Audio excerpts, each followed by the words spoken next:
निचोले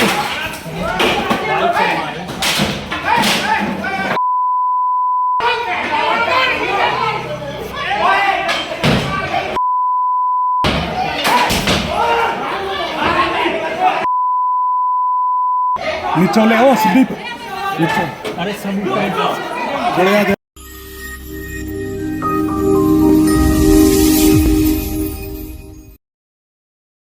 अगर आपके घर में घुसकर आपके ऊपर जानलेवा हमला किया जा रहा है, कुछ युवक आपके घर पर, आपकी गाड़ियों पर पत्थरों से, लाठी डंडों से हमला कर रहे हैं और आप पुलिस में शिकायत करने जाना चाहते हैं, तो आप जरा इंतजार कीजिए, क्योंकि गुरुग्राम पुलिस अभी चुनावों में व्यस्त है।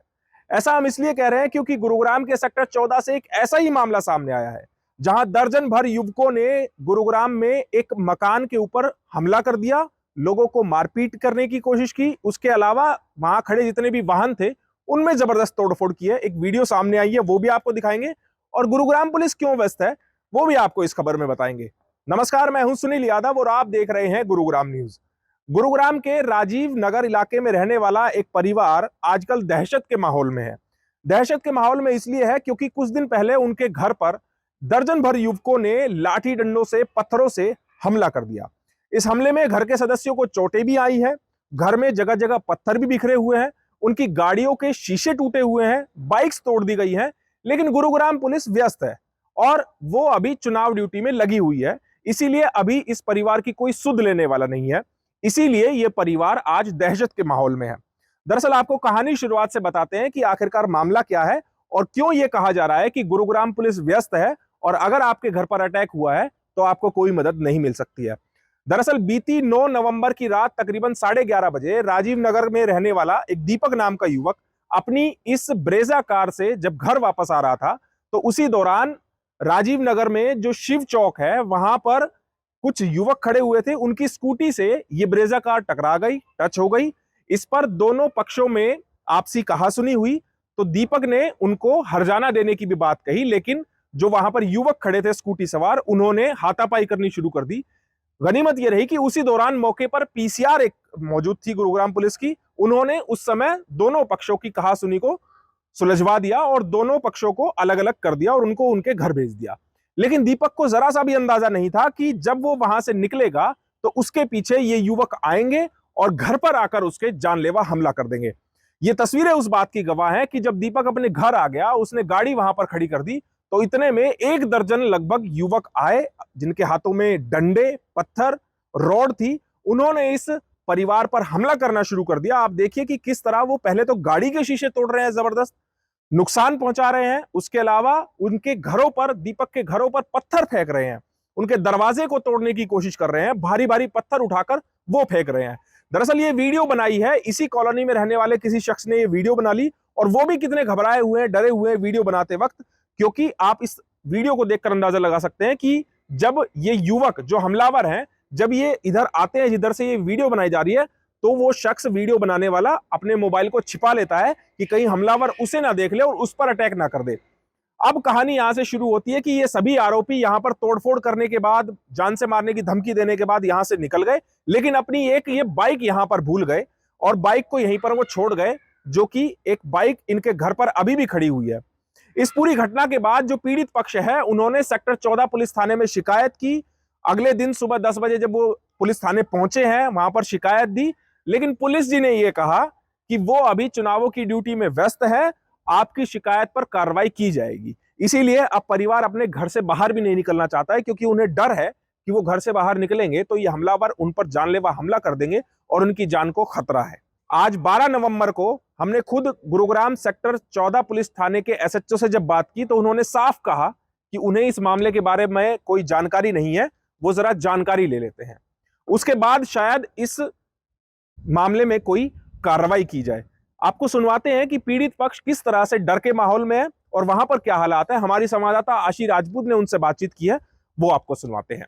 साइबर सिटी गुरुग्राम में शराबियों के हौसले इतने बुलंद हो गए हैं कि यदि आपके साथ राह चलते उनसे कुछ बहस हो जाए तो वह इतने पर ही नहीं रुकते, बल्कि आपका पीछा आपके घर तक करेंगे और आपके घर पहुंचकर आपकी जो प्रॉपर्टी है उसको तो नुकसान पहुंचाएंगे ही साथ आपके घर में रहने वाले जो अन्य सदस्य हैं उनके साथ भी मारपीट करेंगे। ऐसा हम इसलिए कह रहे हैं क्योंकि ऐसी ही एक घटना गुरुग्राम के राजीव नगर से सामने आई है, जिसमें एक व्यक्ति जब अपने ऑफिस से घर आ रहा था, जिसका नाम दीपक है, तो उनके साथ रास्ते में कुछ शराबियों के साथ बहस हो जाती है। लेकिन बहस होने के बाद दीपक उनसे माफ़ी मांगता और ये भी बात बोलता है कि अगर आपका कोई नुकसान हुआ है तो मैं भरपाई कर दूंगा। लेकिन जो शराबी हैं वे इस बात पर बिल्कुल भी राज़ी नहीं होते और दीपक के साथ मारपीट करने के मंसूबे से उसके घर पहुंच जाते हैं और उसके साथ मारपीट करते हैं। साथ ही साथ जो उनकी प्रॉपर्टी है, उनका घर या फिर गाड़ी है, उसके भी सीट से तोड़े गए हैं। और साथ ही साथ अगर बीच बचाव में आपके घर के कोई लोग आ जाते हैं तो उनके साथ भी मारपीट करेंगे।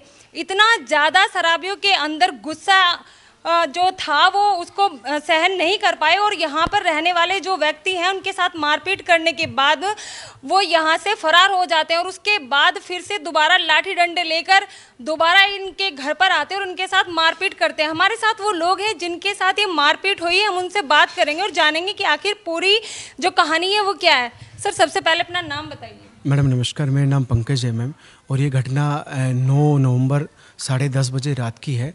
और मेरा छोटा भाई जो दीपक है वो अपने ऑफिस से आ रहा था काम ख़त्म करके, तो उसमें रास्ते पे शिव मंदिर चौक पर कुछ लोग खड़े थे और उसकी गाड़ी उनकी स्कूटी में टच हो गई या स्कूटी उसकी गाड़ी में टच हो गई, जो भी हुआ उसमें मेरे भाई ने वहाँ पे उनसे बोला कि अगर आपका कोई नुकसान हुआ है तो मैं उसकी भरपाई कर देता हूँ।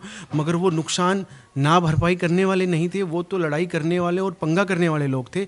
तो वहाँ पर तो पीसीआर जो भी पुलिस वहाँ पे थी उन्होंने बीच बचाव करके वहाँ उनको साइड कर दिया, मगर वो इसी से भी नहीं रुके और वो उसके पीछे पीछे घर तक आ गए। और घर पे आने के बाद उन्होंने 5-7 आदमियों ने बाइक और स्कूटी पे आके उसके साथ हाथापाई करी। जो हमारा मेन गली का गेट है उसको भी तोड़ा और उसके बाद इवन जो पड़ोसी थे उनके साथ भी मारपीट की। एक पड़ोसी ने हमारे घर में इन्फॉर्मेशन दी, तब मेरे फादर गए और मेरी मदर गए और मैं तो जा नहीं पाया क्योंकि मेरे चोट लगी हुई है, एक्सीडेंट हो रखा है, मैं तो चल नहीं पाता हूँ।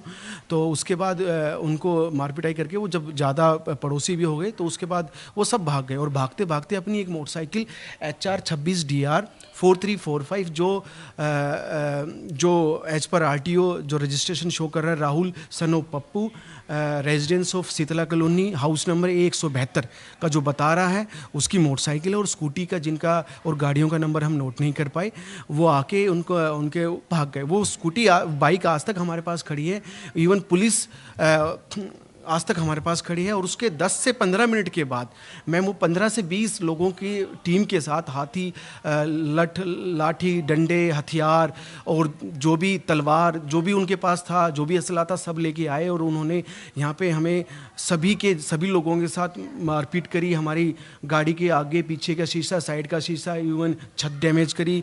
जो हमारे व्हीकल खड़े थे 2 व्हीलर उनके शीशे वगैरह फोड़े। उसके साथ साथ डर के मारे हमने अपना मेन गेट घर का वो बंद कर लिया अंदर से, उस पर भी उन्होंने पूरा जोर लगाया, लाठी डंडों से उसको पीटा, इवन बड़े बड़े पत्थर फेंके और हमारे पूरे दीवारों पे निशान हो रखे हैं पत्थर के, जो वीडियो में मैं मैम को प्रेजेंट करूंगा वो भी हैं। और मैम उसके बाद अगर हम आप शिकायत दर्ज कराने के लिए गए थे? हाँ मैडम, हम सुबह 10 बजे सेक्टर 14 पुलिस थाने में शिकायत दर्ज करने गए और जहाँ पर हमें जो हेड कांस्टेबल थे उनको हमने शिकायत दर्ज की तो उन्होंने हमारी एप्लीकेशन ले ली, मगर एप्लीकेशन पे ना उन्होंने स्टैंप किया ना उन्होंने डेट डाली, मगर इतना हमें बोल दिया कि 2-3 दिन तो हम इलेक्शन में बिजी हैं, पंचायत इलेक्शन में बिजी हैं और उसके बाद हम आपको बुलाते हैं और उनको भी बुलाते हैं। तो मैं आपके माध्यम से पुलिस प्रशासन से ये कहना चाह रहा हूँ, क्या पुलिस प्रशासन किसी और अनहोनी घटना की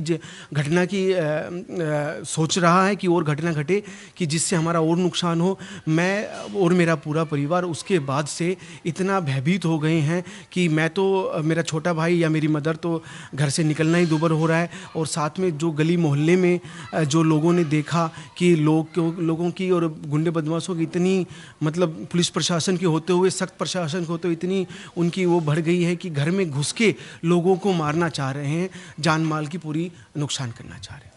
जैसे कि हमने बात की तो इनका कहना है कि ये शिकायत दर्ज कराने के लिए जब एप्लीकेशन देने के लिए थाने में पहुंचे तो इनको कहा गया कि अभी जो पुलिस है वह अभी बिजी है, 3 दिन के बाद इस पर कार्रवाई की जाएगी। और जो यहाँ पर हथियार लेकर इनके घर पहुंचे थे, जो शराबी थे, उनकी बाइक इनके घर पर अभी भी मौजूद यहीं पर खड़ी है, जिससे उनकी पहचान हो पाई है। अब देखना होगा कि जो पुलिस प्रशासन है आखिर कब तक इनकी इस बात पर कार्रवाई करेगा। मेरे सहयोगी मोनू के साथ मैं आसिफ राजपूत, गुरुग्राम न्यूज। इस शहर को साइबर सिटी के नाम से जाना जाता है। यहाँ की पुलिस को हाईटेक पुलिस कहा जाता है, लेकिन हाईटेक तो तब होंगे ना जब आपका केस दर्ज होगा। पुलिस तो व्यस्त है सरकारी ड्यूटी में, उसको जनता की सुनने की लगी ही कहां है। शाम 5 बजे तक जब ये खबर मैं रिकॉर्ड कर रहा हूं तो उस समय तक इस मामले में एफआईआर दर्ज नहीं हुई है, यानी कि 2 दिन इस शिकायत को पेंडिंग हो गए हैं थाने में पड़े हुए, और अभी तक पुलिस ने कोई इसमें कार्रवाई नहीं की है। आप सोचिए कि किसी की घर पर घुसकर जानलेवा हमला किया गया, उनकी गाड़ियों को तोड़ा गया, घर पर पत्थर फेंके गए, मामला कितना संगीन हो सकता है। अगर उस समय दीपक या उसका परिवार का कोई शख्स बाहर होता तो शायद ये उपद्रवी जो युवक है वो जरूर उनकी हत्या भी कर सकते थे। लेकिन पुलिस को यह मामला गंभीर नहीं लगता, उनके लिए चुनावों की ड्यूटी ज्यादा अहम है बजाय नागरिकों की सुरक्षा करना। अब देखना होगा गुरुग्राम पुलिस इस पूरे मामले में कितनी तत्परता से कार्रवाई करती है, और इस खबर के बाद, इन वीडियोस सामने आने के बाद क्या कुछ पुलिस इसमें एक्शन लेती है। इस खबर के बारे में आप हमें अपनी राय कमेंट करके जरूर दीजिएगा। साथ ही साथ आप इस खबर को जरूर शेयर कीजिएगा ताकि सभी लोगों तक सही जानकारी सही समय पर पहुंच पाए। नमस्कार।